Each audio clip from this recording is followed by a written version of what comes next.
Take it away. Hi, I'm Kelsey. I'm on staff at Micah in Baltimore. I was actually a teacher for a few years, and I'm on staff. For the 6 months before I started with InterVarsity, I spent a lot of time praying. This is why I was finishing out my previous job. I prepared with a lot of prayer because I knew that the ministry building part of the season was going to be really challenging for me. I didn't grow up in a church, so thinking of 200 contacts was really difficult. I became a Christian my freshman year in college, so everybody on my list was Ivy students who were with me when I was in college, people in my church now, the first church that I've been in, and then my husband's family and contacts that maybe they had. So my process, first I would send out emails, and I know you go over this, but I would send out emails and then I would send out some follow-ups. The most follow-ups was probably 5 follow-ups. And that was by email and phone call too. 44 people of my 200, I only had their contacts on Facebook, so I would Facebook message them. Half of those 44 responded, and 3 became ministry partners. In going through my 200 prospects, I started with people that I thought more likely who were going to say yes. So in the first couple months, I was sending about 10 to 20 asks and was having between 2 to 7 appointments per week. So I felt really excited and busy, and the weeks were full. Since I came from teaching, I came from a 40-hour week job, and so I just sort of did the same thing in the ministry building. I started fundraising in late June, and by September, so that was just about 3 months, I was nearing the end of my 200 list. And by this time, 75 people never responded, 20 follow-ups, and then 30 people said no to meeting. So that's already 50% of my 200 list. That was really difficult to come up with. And the people who said no, they said they were giving to other things, more in depth into their church, or they weren't in a financial place to give at that time. 80 people said yes to meeting with me. So by September, I had 59 appointments.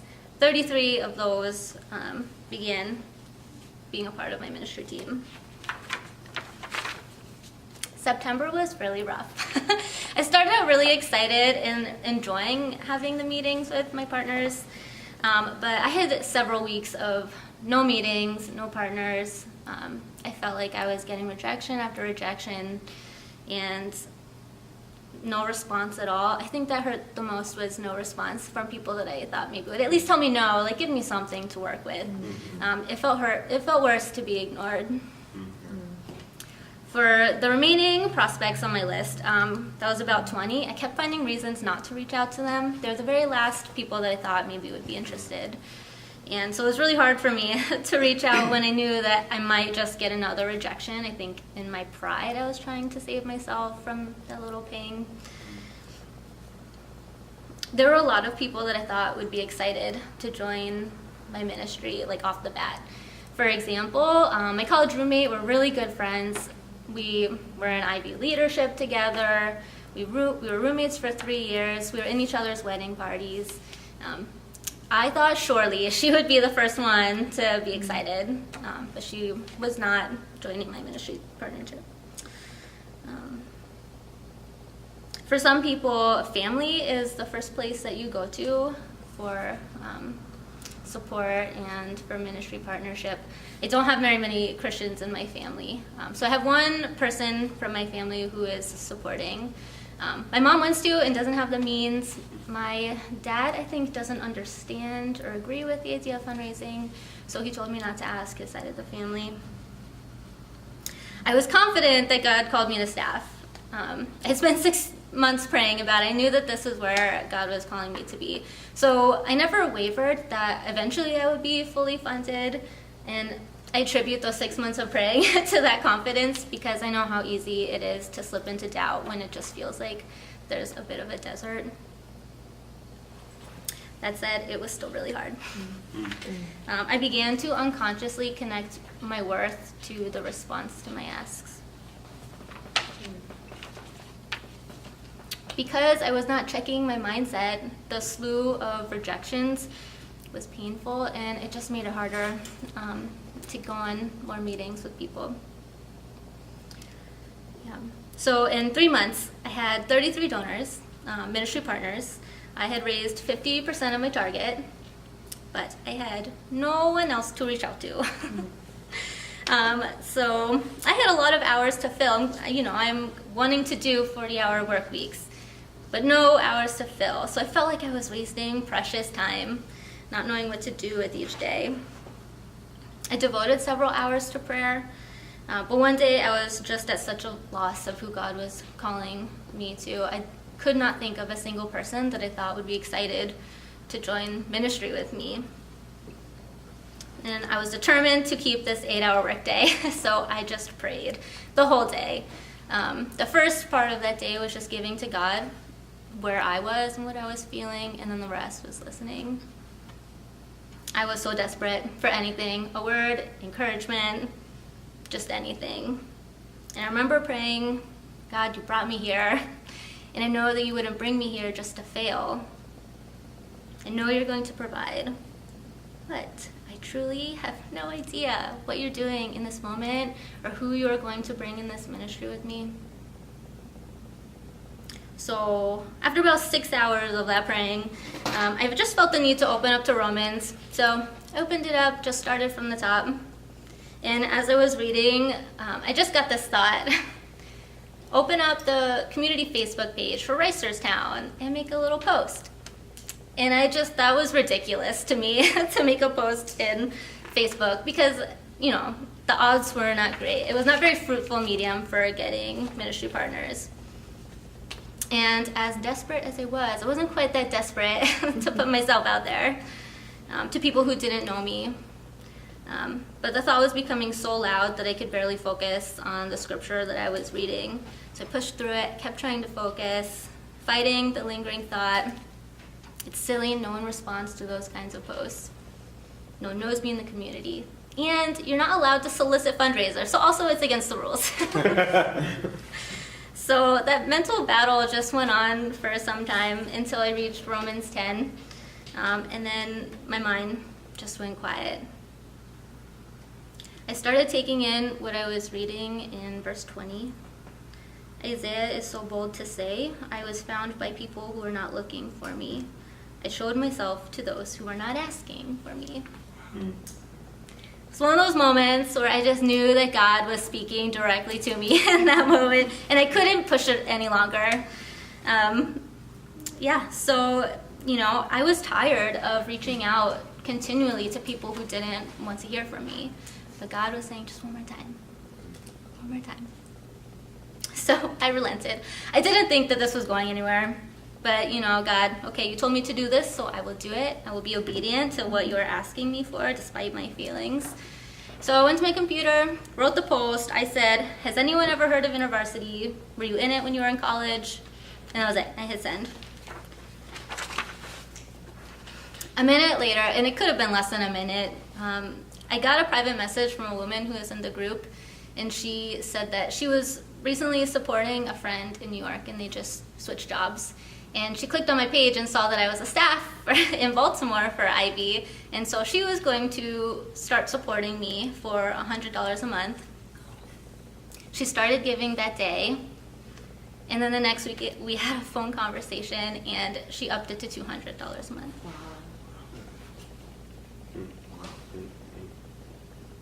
In my post, I didn't ask for support. God was already working and moving in the people that they were calling for me. I just had to be obedient and the task that he had called me to. So for the next 3.5 months, that was my motto. I didn't know how God was going to provide. He was just asking me to trust in him and to be obedient to the tasks, step out of my comfort zone. Each day, put myself out there one more time. And truly, having an MPD coach made such a difference. And actually following their suggestions. My coach, Josh, he kept me accountable. He gently pushed me to do things that were uncomfortable. So, like asking for $100 a month. That was so hard for me. He said, ask every person for $100. I thought, no, how could I possibly ask people? That is a lot of money.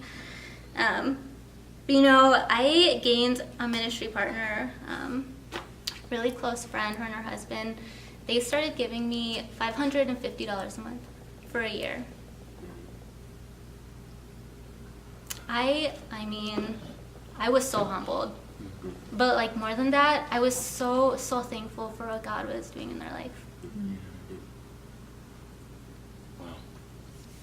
Would never ask for more than $100. I should.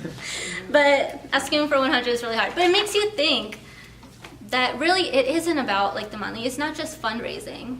And like you were saying, it's partnership. Yeah, you're offering the opportunity for them to partner in the kingdom of God that's happening on your campus. That's huge.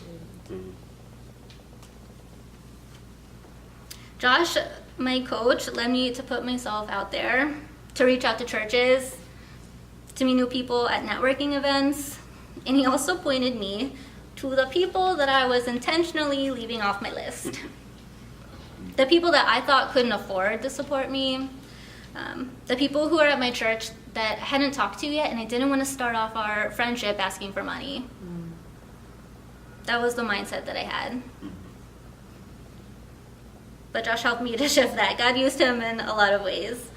I realized that there were really specific people that God was calling to partner with me in this ministry. So every time I have a meeting and I do not get a new ministry partner, I'm praising God because I know that he's using them in another part of the kingdom, and I'm a step closer to finding the person that God has called to work with me. My partners were out there. They're still out there because they need to start fundraising again. And you just have to make a lot of asks to find them. So, how did I get the last 50% by January? God. When I didn't have any tasks to do, I prayed. I used the day. Prayer was powerful. I did another round of follow-up, even though I felt like a bother. I felt like I was annoying. My coach told me to do it, so I did it. And I did have people respond. They were busy. Life gets busy. They forgot. It got lost in their email. And they were really interested in partnering with me. I followed up with people who said they would think about giving but hadn't confirmed yet. I asked current donors if they had any contacts I could reach out to. And I reached out to any churches I had a slim connection with. Mostly churches in the area who had a connection to the school too. To close the gap, right before the spring semester this year, my church gave an extra $3,000 to support me. And I received an amount from the area. And I had a few donors who really wanted to see me on campus. They were really passionate about what was going on there. And so, for example, I had one ministry partner who was giving $100 a month, and they added an extra $2,000 to help me to reach my target. God's final act of provision just before the semester started.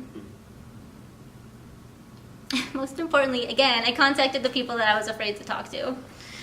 I was pretty convicted a couple weeks ago, actually, by somebody who was on my mind that I still just couldn't ask. She was going through just a really difficult time in life, and she was strained emotionally and financially. How in the world could I ask somebody for more than prayer and friendship? She knew I was in university and she was really interested. We talked about it all the time. She would ask a lot of questions. I know that she's praying all the time for the students. And a couple weeks ago in church, she handed me an envelope. It had $500. By not asking, it showed that I believed God couldn't use her in that capacity. I didn't give her the opportunity to say yes. But God wanted her a part of the ministry. So even though I didn't ask, he made it happen. But I think it would have been such a blessing if I would have been able to have that conversation with her. And she said yes, if I had honored her in that way. Even if it meant risking myself looking a little foolish. And it reminded me of the widow that Elijah met in 1 Kings 17. He had been on the run, hiding, relying solely on God for food and water, and now God had Elijah rely on somebody else, the lowly widow. Elijah says to the widow, "Would you bring me a little water in a jar so I may have a drink?" As she was going to get it, he called, "And bring me, please, a piece of bread." As she was going to get it, she was already leaving. He hesitated for just a second, and I wonder if he was just wondering if he should ask her for more than that, because she didn't have anything. But he asked because he trusted God. And because he asked, God blessed Elijah and the widow, and he provided abundantly for both of them. When asking people to partner in the ministry, we're offering an opportunity for them to be blessed. And when I think about it that way, how could I not ask them? How could I keep that from them? So for me, the fundraising experience was complete reliance on God. Time spent in prayer and listening. Being obedient by putting myself out of my comfort zone. Willing to look foolish to give others the opportunity to be blessed. I'm really excited to hear about how God is going to provide all the different ways. So I'm just going to say a prayer over you. That's okay.